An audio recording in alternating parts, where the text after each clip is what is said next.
दिल दिया साइया कदे आ साडे बेड़े आसा लिख लिख चिट्ठियां पाया तेन सोटियां यादां नहीं आया कदे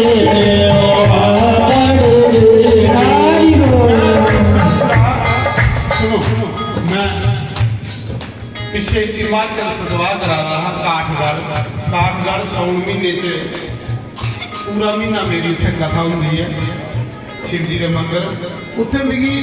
ये केस लाई दी हुणे टीवी च कमेटी वाले ते ये बुढ़ा नचा रहा एक तोसी नचा रही तोसी ने बेचारी मरी गई चलो उसकी आत्मा की शांति मिले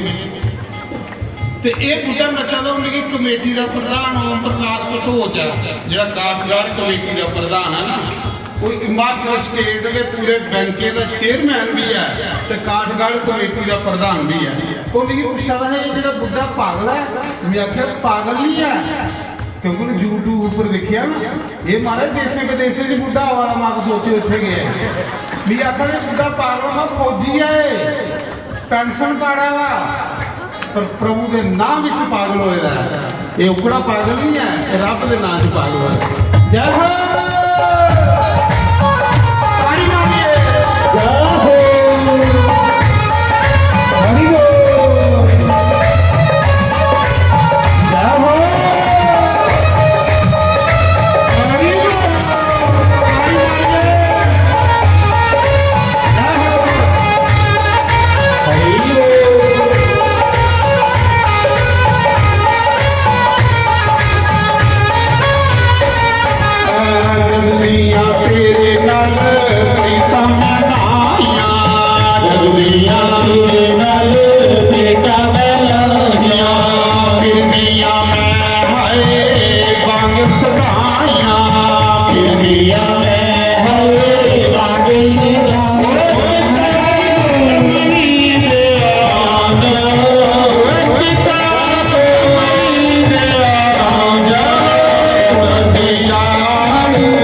प्रहलाद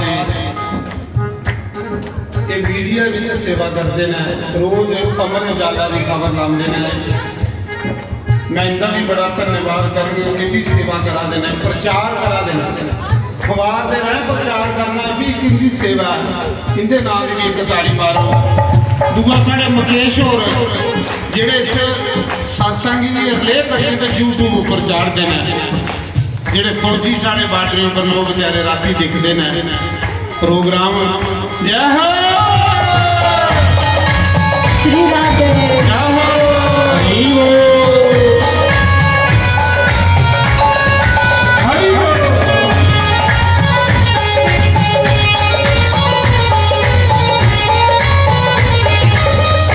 जय हो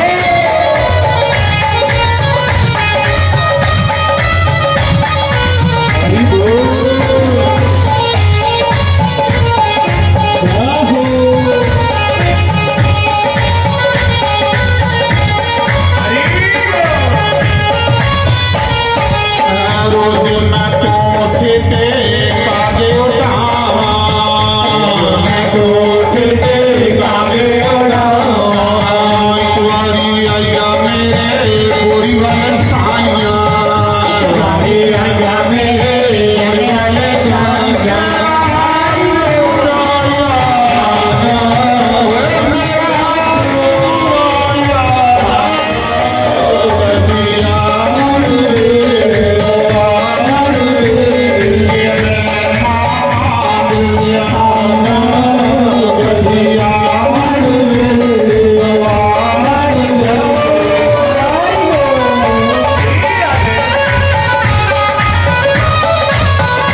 इत्थे के भी माफ करियो टाइम बड़ा वाला